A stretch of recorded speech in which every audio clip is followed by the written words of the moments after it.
2006 বা 7 সালের ঘটনা। আমার আসলে ঠিক সালটা মনে নেই, তবে এটুকু বলতে পারি যে তখন মানিকনগর বলে একটা জায়গায় থাকতাম। আপনারা হয়তো চেনেন, এই যে মতিঝিলের কাছেই।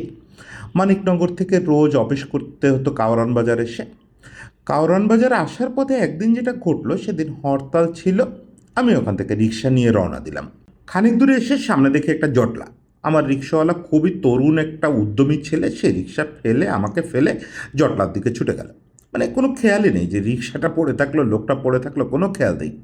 সে দৌড়ায় গেল, গিয়ে একটু পরে এসে আমার বলতেছে যে মামা এখনই তো যাওয়া যাবে না, বাকের ভাইরে পুলিশে ধরার চেষ্টা করতেছে, বাকের ভাইয়ের সঙ্গে খুব গন্ডগোল হচ্ছে। তা আমি বললাম তাতে তোমার কি, আমার তো অফিস আছে, চলো অফিস যাই। বলে না, বাকের বাইরে এই অবস্থায় রেখে যাওয়া যাবে না। আমি বললাম ওকে, তুমি দেখো। সে আবার চলে গেল। খানিক পরে এসে বলতেছে মামা ঠেকাইতে পারলাম না, বাকের বাইরে পুলিশে নিয়ে গেল। তা বললাম এখন কি করবা? আমার কিছু করতে হবে না, বাকের বাইরে ফাঁসি দিয়ে মারতে পারে নাই, আর পুলিশে ধরে কে মারতে পারবে? এইটা হচ্ছে বাকের ভাই, মানে আমাদের আসাদুজ্জামান নূর। আসাদুজ্জামান নূর সম্ভবত তার এই যে প্রবল শক্তি, যে তাকে ফাঁসি দিয়ে মারা যায় না বলে তার ভক্তরা বিশ্বাস করে, এটা সম্ভবত উপলব্ধি করেন নাই। করলে তো ট্র্যাডিশনাল রাজনীতিতে নাম লেখাতেন না, ট্র্যাডিশনাল ব্যবসায়ী হয়ে যেতেন না। 2023 সালে একটা সাক্ষাৎকার পড়তেছিলাম। ওই সময় ডেলি স্টারকে উনি বলতেছিলেন যে আমি ঠিক বুঝে উঠতে পারি না যে আমার পরিচয়টা আসলে কি। আমি কি ব্যবসায়ী, আমি কি রাজনীতিবিদ, আমি কি সংস্কৃতি কর্মী, নাকি আমি মঞ্চ অভিনেতা, নাকি চলচ্চিত্র অভিনেতা, নাকি টিভি অভিনেতা, আমি বুঝে উঠতে পারি না।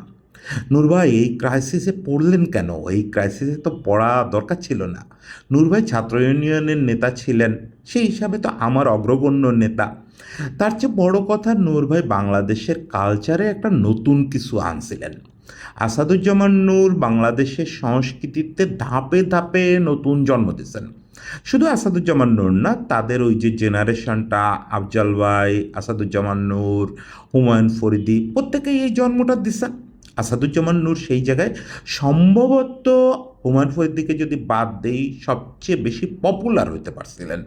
সে পপুলারটা হয়েছেন মূলত টিভি নাটকের ভিতর দিয়ে। টিভিতে কি ভয়ানক সব ক্যারেক্টার করছেন, মানে ভয়ানক সর্বার্থে। এই অর্থে যে যখন হুমায়ুন আহমেদের শুরুর দিকে এইসব দিনরাত্রি বা এগুলো করলেন, তখন একটা রোমান্টিক অ্যাংরি হিরো টাইপের ক্যারেক্টার, আবার আপন ভোলা ক্যারেক্টার, এভাবে আস্তে আস্তে পপুলার হয়ে উঠতেছেন। আবার ওই হুমায়ুন আহমেদের সঙ্গেই শেষ দিকে এসে বা মাঝামাঝি সময়ে এসে অয়ময়ের সেই জমিদার, রাশভারী জমিদার, বা ওই যে শেষে একটা ছবি করলেন, ওই ছবিটায় একটা প্রায় লম্পট জমিদার, এই যে সব চরিত্র এইসব করে পপুলার হয়ে গেছেন, ভয়ানক পপুলার হয়েছেন। আবার মঞ্চে তো আসাদুজ্জামান নূর আসাদুজ্জামান নূরই। এক দেওয়ান গাজীর কিসসা, সারা জীবনে 2টা মাত্র নাটক নির্দেশনা দিয়েছেন, তার ভিতরে দেওয়ান গাজীর কিসসা 300-র উপরে মঞ্চায়ন হয়েছে। মঞ্চে আসাদুজ্জামান নূরকে আমার খুব বেশি দেখার সৌভাগ্য হয় নাই। সর্বশেষ একটা একক নাটক করছিলেন, ওই নাটকটা দেখতে গেছিলাম, তখনও কি অবিশ্বাস্য, এই প্রৌঢ় হয়ে গেছেন কিন্তু এই বয়সেও কি অবিশ্বাস্য অভিনয়, কি অবিশ্বাস্য অভিনয়। সেই মানুষটাকে তো আসলে আমাদের মাথায় করে রাখা উচিত ছিল। চলচ্চিত্রের কথা যদি ভাবেন, শুধু আগুনের পরশমণি, শুধুমাত্র আগুনের পরশমণিতে আসাদুজ্জামান নূর যে অভিনয় করছেন, এইটা আমার মনে হয় রিপিট করা বাংলা সাহিত্যে, বাংলা চলচ্চিত্রে আরেকবার সম্ভব হবে না। এটা অবিশ্বাস্য একটা ব্যাপার ছিল, অবিশ্বাস্য একটা ব্যাপার ছিল। ওই যে একজন গেরিলা যোদ্ধার চরিত্রে অভিনয় করা, ওই যে সূর্যের দিকে তাকাতে তাকাতে মরে যাওয়া, ভাই বাকি সব দৃশ্যের কথা বাদ দেন, ওই যে যখন সূর্যোদয় হচ্ছে আসাদুজ্জামান নূরের মৃত্যু হচ্ছে, মানে এটা আমার মনে হয় বাংলা চলচ্চিত্র ইতিহাসের অন্যতম শ্রেষ্ঠ দৃশ্য, অন্যতম শ্রেষ্ঠ দৃশ্য। এই দৃশ্যের জন্ম তো তিনি দিছেন, না কি করছেন, যখন কবিতা বলছেন, আবৃত্তি করছেন, তখন কি অসাধারণ কণ্ঠ। আজকে দল মত নির্বিশেষে আসাদুজ্জামান নূরের ওই বাকের ভাই হয়ে থাকারই কথা ছিল।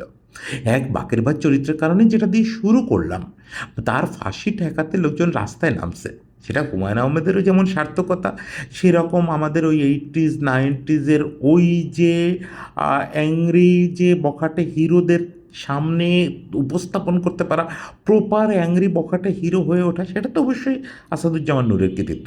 এই সব কিছু মিলায় মাথায় থাকা উচিত ছিল, কিন্তু তিনি আজকে জেলে আছেন।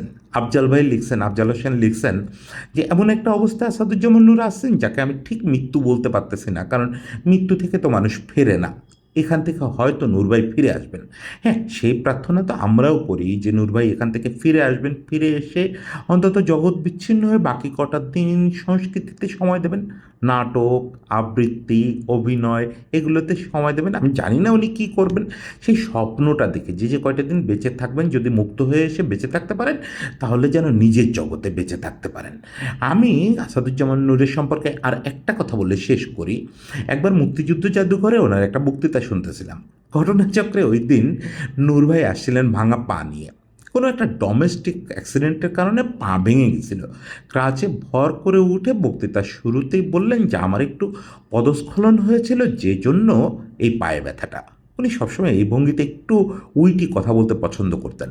আমি আমার পাশে বসা আমার এক সাবেক রাজনৈতিক নেতা, তাকে বলতেছিলাম, পদস্খলন তো হয়েছিল না, পদস্খলন তো নূরভাইয়ের হয়ে গেছে, পদস্খলন তো নূরভাইয়ের হয়ে গেছে। পদস্খলন হয়েছে বলেই আজকে নূরভাই, আমি বলতেছি না নূরভাইয়ের সঙ্গে যা হচ্ছে সব সঠিক বা বেঠিক, এগুলো ব্যাপার না, ব্যাপার হচ্ছে পদস্খলন হয়েছিল বলেই তো আজকে নূরভাই থাকতে পারেন না। যাই হোক, শেষ পর্যন্ত বাকের ভাইয়ের জন্মদিনে অনেক শুভেচ্ছা। আমাদের বাকের ভাই যেন ভালো থাকেন।